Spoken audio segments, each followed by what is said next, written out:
D'accord, Alexander. Discutons de la conférence de l'OTAN qui vient de se terminer à Washington, D.C., marquant le 75e anniversaire de l'OTAN. Le premier événement m'a semblé être un enterrement. Le cadre, le décor, la scène, les ombres et la tenue de tout le monde donnaient l'impression qu'ils assistaient à un enterrement.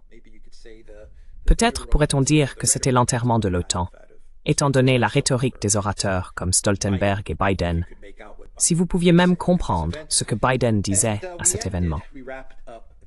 Nous avons terminé les festivités de l'OTAN, passant de ce qui ressemblait à un enterrement à, je ne sais pas, peut-être un cirque. Biden a confondu Zelensky avec Poutine, et tous les dirigeants mondiaux se tenaient derrière Biden. Ils étaient tous là, Scholz, Meloni, Starmer, prêts à écouter Zelensky parler, alors que Biden s'apprêtait à le présenter. To listen to Zelensky speak, and Biden's going to introduce Zelensky as a big moment, right? Very big moment. C'est un grand moment, non? Un très grand moment. Et Biden présente Zelensky comme le président Poutine. Ensuite, il a sa grande conférence de presse, qui est censée être la réhabilitation de Biden, non? C'était l'événement décisif pour Biden pour convaincre tout le monde qu'il allait bien et qu'il n'avait aucun problème cognitif. Et il confond Trump avec Harris. Il dit vice-président Trump dans sa toute première question. Au fait, cette grande conférence de presse était censée être significative. 50 minutes, 11 questions. Mais ce n'était rien. Quoi qu'il en soit, vos pensées sur l'OTAN et tout ce qui a été dit lors de l'événement. Il n'y avait vraiment pas grand-chose. Ils n'ont rien dit ou fait de significatif, et ils n'ont pas donné grand-chose à l'Ukraine. Quelles sont vos pensées sur l'événement de l'OTAN? Anyway, what are your thoughts of the NATO event? You remember we've been talking about the G7 and how the G7 has now looked. Vous vous souvenez que nous parlions du G7 et de la façon dont il ressemble maintenant à une entité épuisée, dépassée, ayant perdu sa substance et sa réalité, devenant une simple cérémonie. Je dois dire que l'OTAN, quand vous avez dit que cela ressemblait à un enterrement, on dirait qu'elle entre dans ses derniers jours. C'était un sommet très très étrange. Personne n'avait l'air heureux. Il y a eu des tentatives pour masquer les divisions. Ils sont sortis avec ce communiqué final féroce, une déclaration qu'il faut vraiment lire pour y croire. Je veux dire, c'est, vous savez, les Russes sont...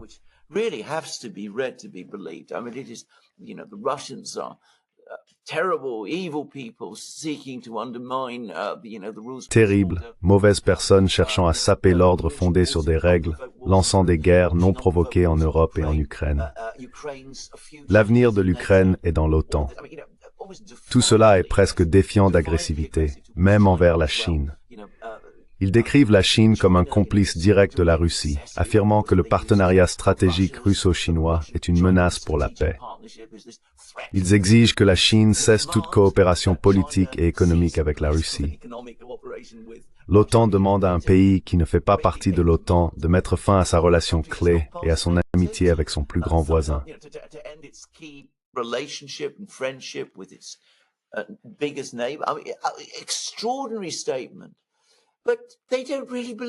Déclaration extraordinaire. Mais ils n'y croient pas vraiment. 3 dirigeants qui l'ont signé n'y croient clairement pas. Orban, Fico et Erdogan. Ils l'ont pratiquement dit. Donc vous voyez déjà que cette chose n'est qu'un prétexte, parce qu'il y a déjà un bloc de dirigeants de l'OTAN qui ne peuvent pas dissimuler leur scepticisme. Avec Meloni, il devient de plus en plus intéressant de ne pas trop prêter attention à ce qu'elle dit, mais à son apparence et à son attitude lorsqu'elle le dit et lorsqu'elle est avec les autres. Et il était difficile de ne pas remarquer le sentiment de dégoût et de désillusion totale.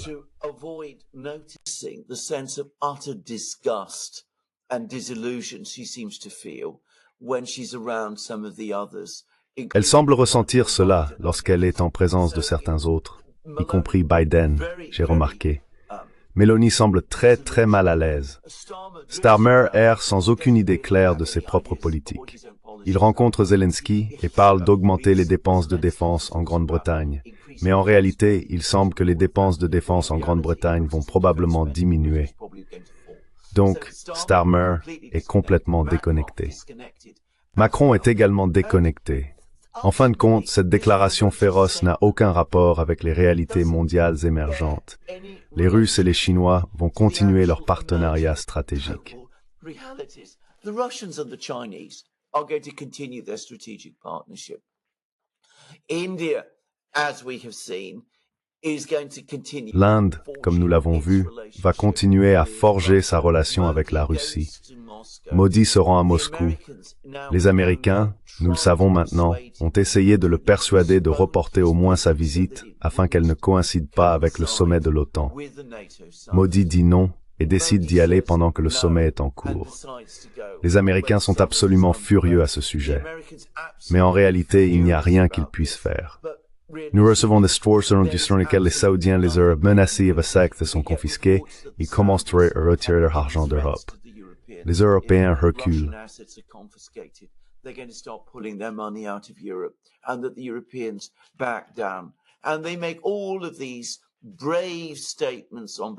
Et ils font toutes ces déclarations courageuses au nom de l'Ukraine.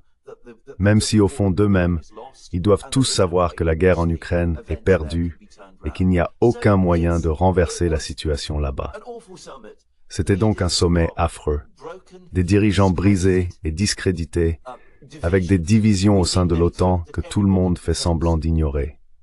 Une déclaration féroce, évidemment rédigée par Stoltenberg et son équipe, en collaboration avec le département d'État, n'a aucun lien avec la réalité. Et le leader du monde libre, qui est censé présider tout cela, n'est manifestement plus maître de lui-même, encore moins de quoi que ce soit d'autre, et mélange les noms d'une manière à la fois comique et triste.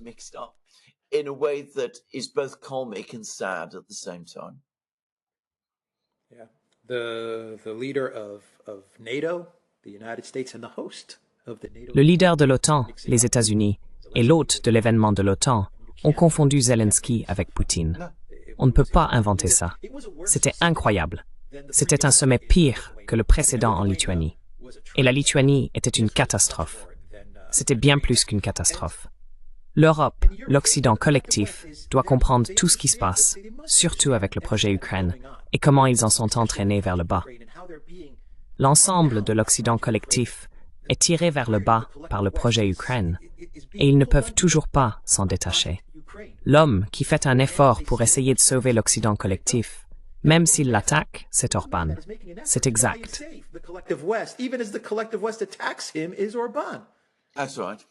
C'était tout à fait correct. La seule raison à laquelle je peux penser pour tout cela est que les dirigeants de l'Occident collectif et de l'OTAN ne se soucient pas vraiment si leurs pays sont entraînés vers le bas, parce que l'escroquerie de l'OTAN est tout simplement trop bonne. Je n'ai pas d'autre moyen d'expliquer la logique derrière tout ce qui se passe.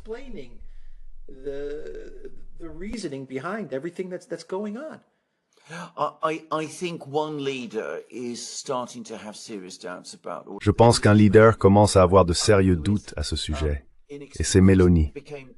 D'ailleurs, elle est devenue première ministre sans une grande expérience. Elle a probablement estimé qu'elle devait suivre le mouvement pour garder le soutien de l'UPAV et des Allemands afin de maintenir la stabilité en Italie. Mais elle semble non seulement mécontente, mais franchement en colère. Je pense qu'elle comprend à un certain niveau qu'elle et l'Italie sont entraînées dans une aventure qui va se terminer en naufrage. Je ne sais pas si elle a un plan pour s'en distancer, elle et l'Italie. To distance herself and Italy from it. When somebody looks as angry as she was looking, I suspect that she does. Quand quelqu'un a l'air aussi en colère qu'elle l'était, je soupçonne qu'elle ne l'est pas vraiment.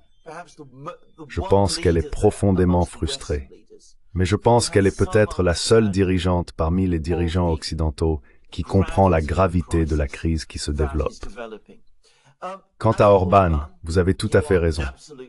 Il essaye de les sauver. Il essaye d'organiser une sorte de processus de paix. Il est allé en Ukraine et a essayé de parler à Zelensky, mais n'a pas réussi. Il est allé à Moscou et a eu une réunion très polie avec Poutine.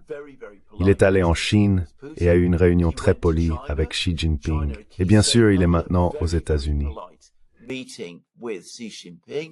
And of course, he's now in the United States, and who does he go to see? He goes to see Donald Trump, because he knows that the president... Et qui va-t-il voir? Il va voir Donald Trump parce qu'il sait que les dirigeants actuels sont désespérants. Il ne peut pas du tout travailler avec eux. Il espère que s'il rencontre Donald Trump, et si Trump est élu président en novembre, alors quelque chose pourrait enfin commencer à se passer. Peut-être la nouvelle la plus conséquente, si elle est vraie, et je ne suis pas sûr à 100%, soit dit en passant, mais la nouvelle la plus intéressante est qu'apparemment des personnes proches de Trump ont contacté les Européens et les ont avertis que dès que Trump deviendra président, les échanges de renseignements entre les États-Unis et l'Europe vont commencer à être réduits.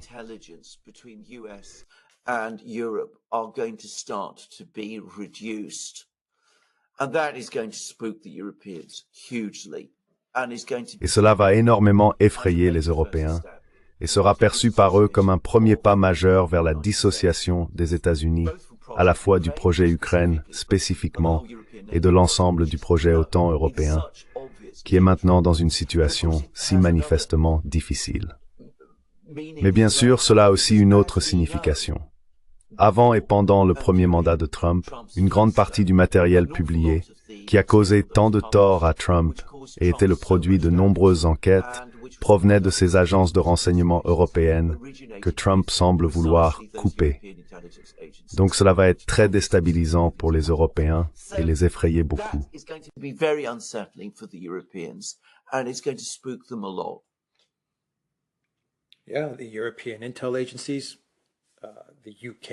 Oui, les agences de renseignement européennes, les agences de renseignement britanniques et l'ambassade d'Ukraine à Washington, D.C., ainsi que de nombreuses ONG et think tanks liés à l'Ukraine, ont joué un rôle très important dans le lancement de Russiagate et des éventuelles destitutions.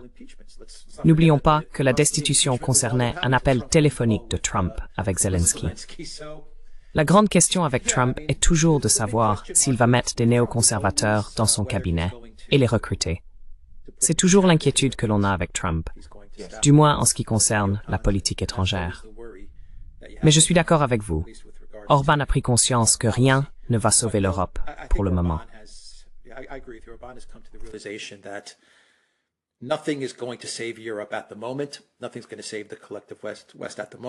Rien ne va sauver l'Occident collectif en ce moment.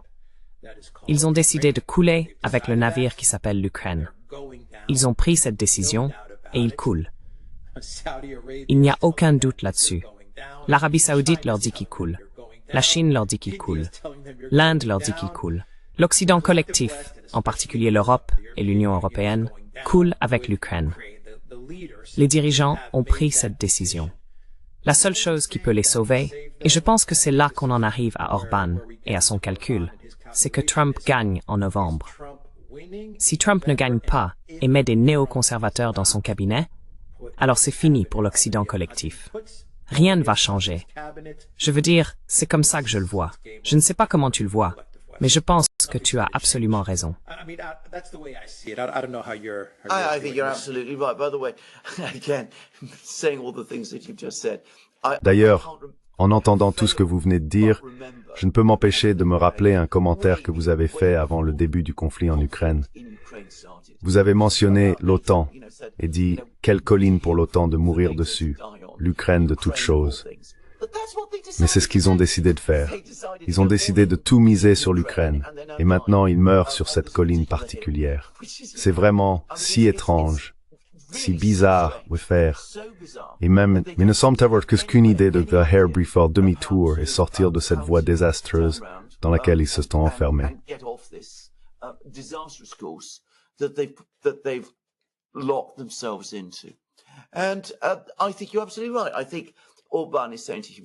Et je pense que vous avez absolument raison.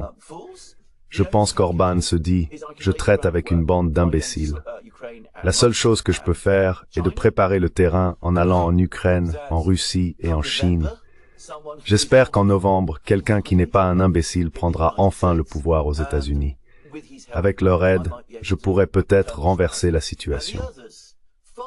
Les autres, loin d'être reconnaissants envers Orbán pour ce qu'il fait, comme il devrait l'être, parlent maintenant entre eux de moyens de priver la Hongrie de sa présidence du Conseil européen. C'est stupéfiant. Ceux que les dieux veulent détruire, ils les rendent d'abord fous.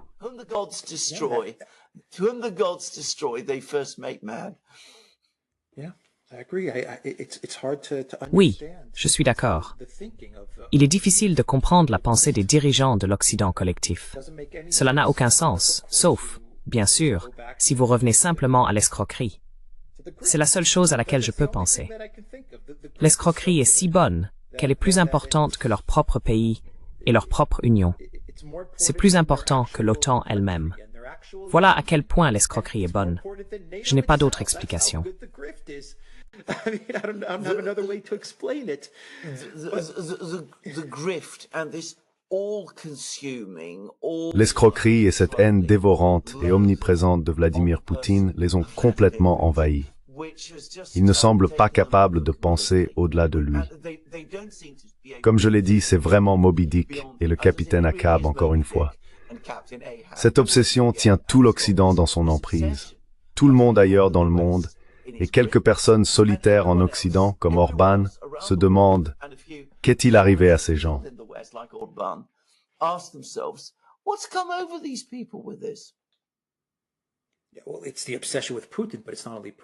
Eh bien, c'est l'obsession avec Poutine, mais ce n'est pas seulement Poutine. Ils sont obsédés par Trump. Et maintenant, ils deviennent obsédés par la Chine et Xi Jinping. Cela m'amène à ma question finale. Pourquoi, au nom de Dieu, si vous êtes l'OTAN et l'Union européenne dans l'Occident collectif, allez-vous maintenant après la Chine? Êtes-vous fou? N'est-ce pas suffisant d'être écrasé par la Russie? Cela ne suffit-il pas? Maintenant, vous allez après la Chine? Tout ce qu'ils ont mis dans leur déclaration finale, pointe directement vers la Chine et dit d'accord, nous venons après toi, Chine. Tu es le prochain. C'est fou. It's nuts. It's mad. It is nuts. It is mad. C'est fou. Ce que je comprends, c'est que les gens en Chine remarquent cela au-delà des médias officiels. Le Global Times a écrit des réponses cinglantes à ce sujet. Le ministère chinois des Affaires étrangères publie également des réponses cinglantes. L'opinion publique chinoise, qui existe bel et bien, commence à remarquer cela et devient également en colère. Les Chinois ne sont pas seulement en colère, mais ils sont aussi perplexes. Ils disent « Pourquoi vous faites-vous cela à vous-même? Nous ne voulons pas vous conquérir. Nous voulons commercer avec vous. Nous ne voulons pas de guerre avec vous. Nous avons nos lignes rouges, Taïwan étant l'une d'elles. »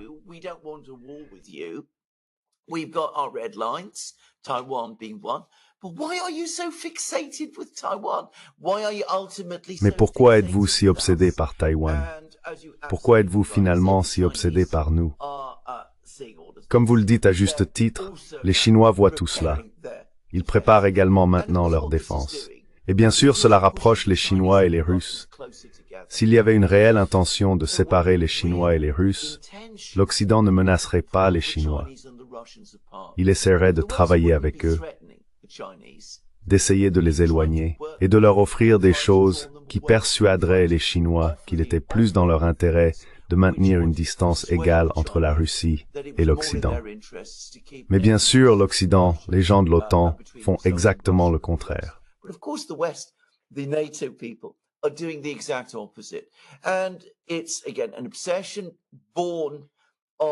Et c'est, encore une fois, une obsession née d'un état d'esprit hautement idéologique, qui ne peut rien voir autrement qu'en termes de tout ou rien, avec nous ou contre nous. Regardez leur fureur à propos de Modi allant à Moscou, rencontrant Poutine et concluant des accords là-bas. Ils sont absolument furieux contre lui. Ils ont l'impression qu'il les a trahis, comme si Modi était responsable des sentiments de l'OTAN. Il n'est pas en guerre avec la Russie. Il n'a pas de querelle avec les Russes. Alors pourquoi ne devrait-il pas aller à Moscou dans l'intérêt de l'Inde lorsque l'occasion se présente? Mais avec cette mentalité de tout ou rien, avec nous ou contre nous, le résultat est que vous vous retrouvez avec rien et tout le monde est contre vous.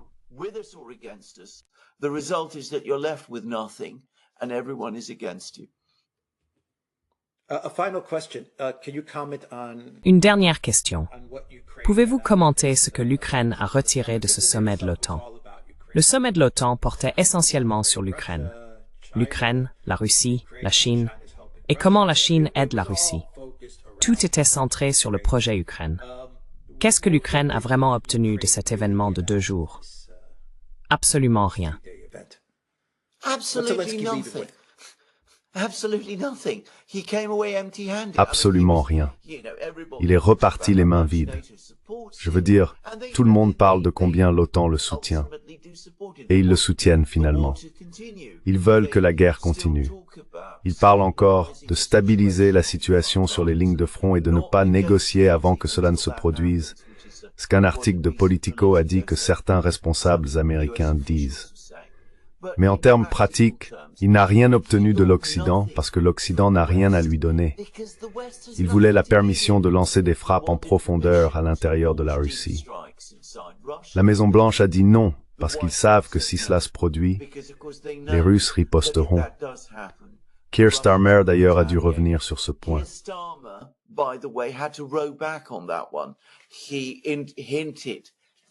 Il a laissé entendre que l'Ukraine avait cette permission, tout comme David Cameron auparavant, car les Russes sont menacés de représailles contre la Grande-Bretagne.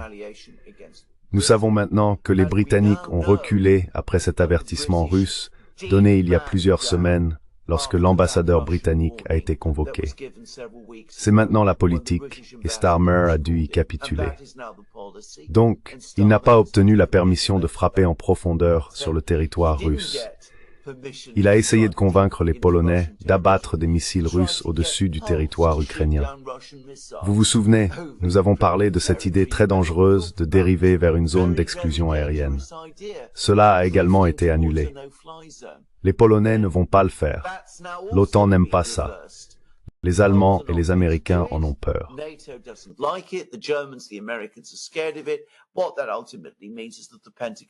Ce que cela signifie en fin de compte, c'est que le Pentagone ne veut pas être entraîné à imposer une zone d'exclusion aérienne au-dessus de l'Ukraine. On nous parle de dizaines de missiles de défense aérienne qui vont être fournis à l'Ukraine. Des dizaines, en plus des dizaines de missiles de défense aérienne qui ont déjà été fournis à l'Ukraine depuis le printemps de l'année dernière. Un nombre infini d'entre eux. Et pendant tout ce temps, la position de l'Ukraine dans les airs s'est détériorée, pas améliorée. Donc tous ces missiles occidentaux n'aident pas l'Ukraine. On nous dit qu'il va recevoir ses F-16 ce mois-ci, apparemment tous les 6. C'est le nombre de F-16 que l'Ukraine va recevoir ce mois-ci. La majorité d'entre eux devant commencer à apparaître d'ici la fin de cette année. Personne qui regarde la situation ne croit vraiment que cela va faire une différence.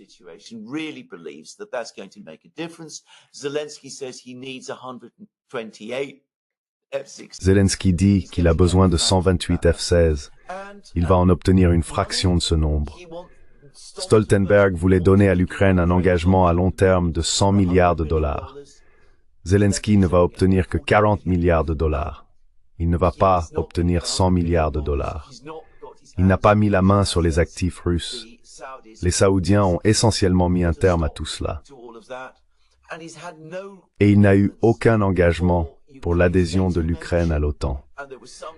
Il y avait des discussions avant le sommet selon lesquelles il y aurait plus de progrès vers l'entrée de l'Ukraine dans l'UMOM. Mais cela n'a pas non plus eu lieu. La raison n'est pas que ces dirigeants ne veulent pas donner à Zelensky tout ce qu'il veut. C'est parce qu'ils ne peuvent pas. C'est le problème fondamental. Ils promettent encore plus qu'ils ne peuvent donner.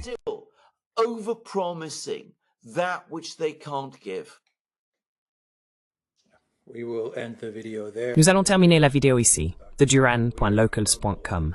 Nous sommes sur Rumble, Odyssey, BitChute, Telegram, Rockfin et Twitter. Et allez à la boutique The Duran. Prenez des articles en édition limitée. Vous trouverez le lien dans la boîte de description ci-dessous. Prenez soin de vous. Down below. Take care.